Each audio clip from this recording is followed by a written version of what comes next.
Madam madam ಆಯಮ್ಮ ತಪ್ಪಿಸ್ಕೊಬಿಟ್ಲು madam. ಹೇಯ್ ಹುಡುಕ್ರ, ಬೇಗ ಹೋಗಿ ಎಲ್ಲ ಕಡೆ ಹುಡುಕಿ. ಅವಳು ನನಗೆ ಬೇಕಷ್ಟೇ. ಹೋಗಿ ಶಾಕುಂತಲಾ, ನೀನು ಎಲ್ಲೇ ಇದ್ರೂ ನಾನು ಬಿಡೋದಿಲ್ಲ. ಹುಡುಕಿಸ್ತೀನಿ.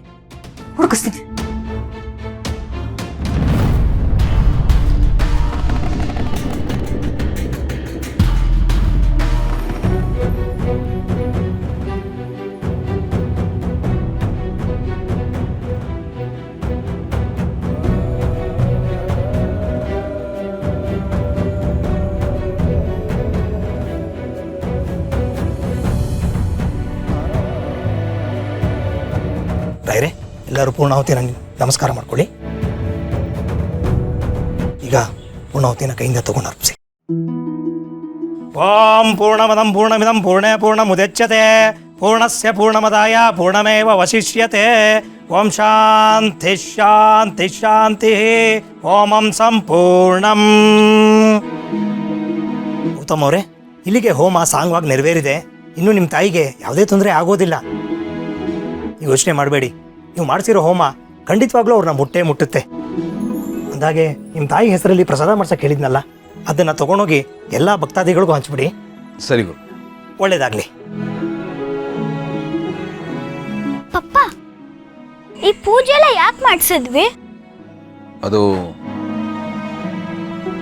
ನಿಮ್ಮ ಅಜ್ಜಿ ತಪ್ಪಿಸ್ಕೊಂಡಿದ್ದಾರೆ ಪುಟ್ಟಿ. ಅವ್ರು ಆದಷ್ಟು ಬೇಗ ಸಿಗ್ಲಿ, ಅವ್ರಿಗೇನು ಆಗದೆ ಇರಲಿ ಅಂತ ಪೂಜೆ ಮಾಡಿಸಿತ್ತು. ಅಜ್ಜಿ ತಪ್ಪಿಸ್ಕೊಂಡಿದ್ದಾರಾ? ಅಲ್ಲ, ನಮಗ್ ಭಾಗ್ಯ ಅಜ್ಜಿ ಇದ್ದಾರೆ, ಅಮ್ಮಮ್ಮ ಇದ್ದಾರೆ. ಇನ್ಯಾವ ಅಜ್ಜಿ ಬಗ್ಗೆ ಮಾತಾಡ್ತಿದ್ದೀರಾ ಪಪ್ಪ? ಯಾರ್ ಪಪ್ಪ ಅವರು? ಇವರು ನಮ್ಮಮ್ಮನೇ ಪುಟ್ಟಿ. ಹೌದಾ? ನನ್ನ ಹೆತ್ತಮ್ಮ ನನ್ನ ಜೊತೆ ಇಲ್ಲದೆ ಇದ್ದಾಗ ಇವರೇ ನನ್ನ ಜೊತೆ ಇದ್ದಿದ್ದು, ನನಗೆ ಪ್ರೀತಿ ತೋರಿಸಿದ್ದು. ನನಗೆ ಇವರು ಚಿಕ್ಕಮ್ಮ ಇದ್ದ ಹಾಗೆ, ನಿಮಗೆ ಚಿಕ್ಕಜ್ಜಿ. ಹೌದಾ? ಚಿಕ್ಕಜ್ಜಿ ಆಗ್ಬೇಕಾ? ಆ ಅಜ್ಜಿ ಹೆಸರು ಏನು ಪಪ್ಪ? ಶಕುಂತಲಾ ಅಂತ. ಶಕುಂತಲನಾ? ಹೆಸರು ಚೆನ್ನಾಗಿದೆ. ಸರಿ ನಡೀರಿ, ಅಜ್ಜಿ ಹೆಸರಲ್ಲಿ ಪ್ರಸಾದ ಮಾಡಿಸಿದ್ದೀನಿ, ಎಲ್ರಿಗೂ ಹಂಚೋಣ. ಬರೀ ಹೋಗೋಣ.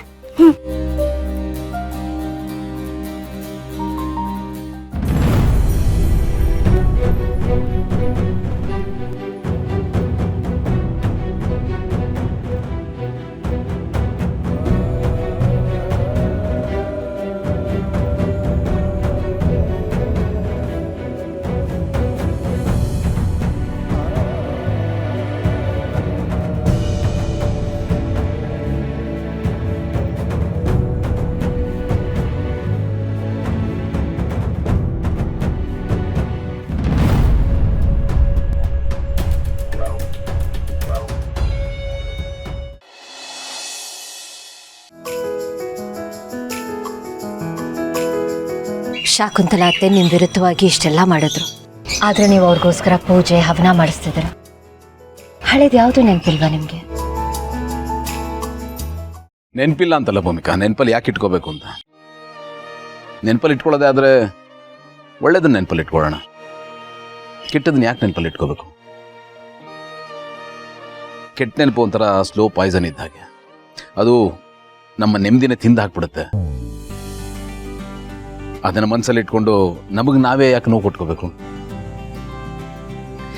ಅದೊಂಥರ ಗಾಯದ ಹಾಗೆ, ಕೆರೆದು ಇನ್ನಷ್ಟು ಯಾಕೆ ಜಾಸ್ತಿ ಮಾಡ್ಕೋಬೇಕು? ಈ ಗೆಡ್ಡೆ ಕ್ಯಾನ್ಸರ್ ಆಗೋತನ.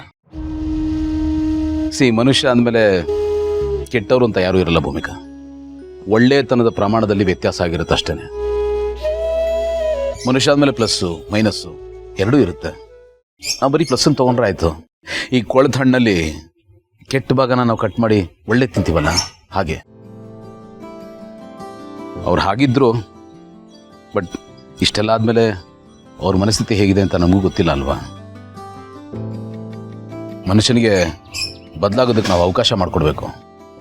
ಕಾಡಲ್ಲಿ ಬೇಟೆ ಆಡ್ತಿದ್ದ ವಾಲ್ಮೀಕಿ ರಾಮಾಯಣ ಬರೀಲಿಲ್ವಾ? ಅಂಗುಲಿ ಮಾಲ ಬುದ್ಧನ ಶಿಷ್ಯ ಆಗಲಿಲ್ವಾ? ಹಾಗೆ ಇಲ್ಲಿ ಏನು ಬೇಕಾದರೂ ಬದಲಾಗೋದಕ್ಕೆ ಸಾಧ್ಯ ಇದೆ. ನಾವೆಲ್ಲರೂ ಮನುಷ್ಯ ಅಲ್ವಾ? ಅವತ್ತು ಅಮ್ಮ ಏನು ಮಾಡಿದ್ರು ಅದು ಅವ್ರಿಗಿಂತ ಹೆಚ್ಚಾಗಿ ಅವ್ರ ಮಕ್ಕಳಿಗೋಸ್ಕರ, ನನ್ನ ತಮ್ಮ ನನ್ನ ತಂಗಿಗೋಸ್ಕರ. ಅವ್ರಿಗೆ ನಾನು ಮಗ ಅಂತ ಅನ್ನಿಸ್ದೇ ಇರ್ಬೋದು, ಬಟ್ ನನಗೆ ಅವರು ತಾಯಿನೇ ಭೂಮಿಕಾ.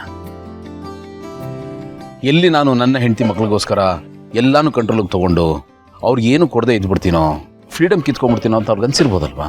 ಬಟ್ ನೀವು ಹಾಗಿರ್ಲಿಲ್ವಲ್ಲ. ಇರಲಿಲ್ಲ, ಬಟ್ ಎಲ್ಲ ನನ್ನ ಅಂಡರಲ್ಲೇ ಇರಬೇಕು, ನಾನು ಹೇಳಿದಾಗೆ ಎಲ್ಲನೂ ನಡಿಬೇಕು ಅನ್ನೋದು ಯಾವುದೂ ರೂಲ್ಸ್ ಇರಲಿಲ್ಲ. ಬಟ್ ಎಲ್ಲನೂ ಹಾಗೆ ನಡೀತಿತ್ತಲ್ಲ, ಅವ್ರಿಗೂ ಅದರಿಂದ ಸ್ವಾತಂತ್ರ್ಯ ಬೇಕು ಅಂತ ಅನಿಸಿರ್ಬೋದು. ಅದನ್ನೆಲ್ಲ ನಾನು ಯಾವತ್ತೋ ಮಾಡಬೇಕಾಗಿತ್ತು, ಬಟ್ ಎಮೋಷನಲಿ ಮಾಡೋ ಥರ ಆಯಿತು. ಅವರೆಲ್ಲರೂ ಚೆನ್ನಾಗಿರಲಿ, ನೆಮ್ಮದಿಯಿಂದ ಬದುಕಲಿ ಅಂತ ಎಲ್ಲನೂ ಕೊಟ್ಟು ಬಂದೆ. ವಿಚಿತ್ರ ನೋಡಿ, ದುಡ್ಡು ನಮಗೆ ನೆಮ್ಮದಿ ಕೊಡುತ್ತೆ ಅಂತ ಅನ್ಕೋತೀವಿ, ನೆಮ್ಮದಿ ಎಷ್ಟು ಕೊಡುತ್ತೋ ಅಷ್ಟೇ ನೆಮ್ಮದಿನೂ ಕಳಿಯುತ್ತೆ. ಅದಕ್ಕೆ ಅಮ್ಮನೇ ಉದಾಹರಣೆ.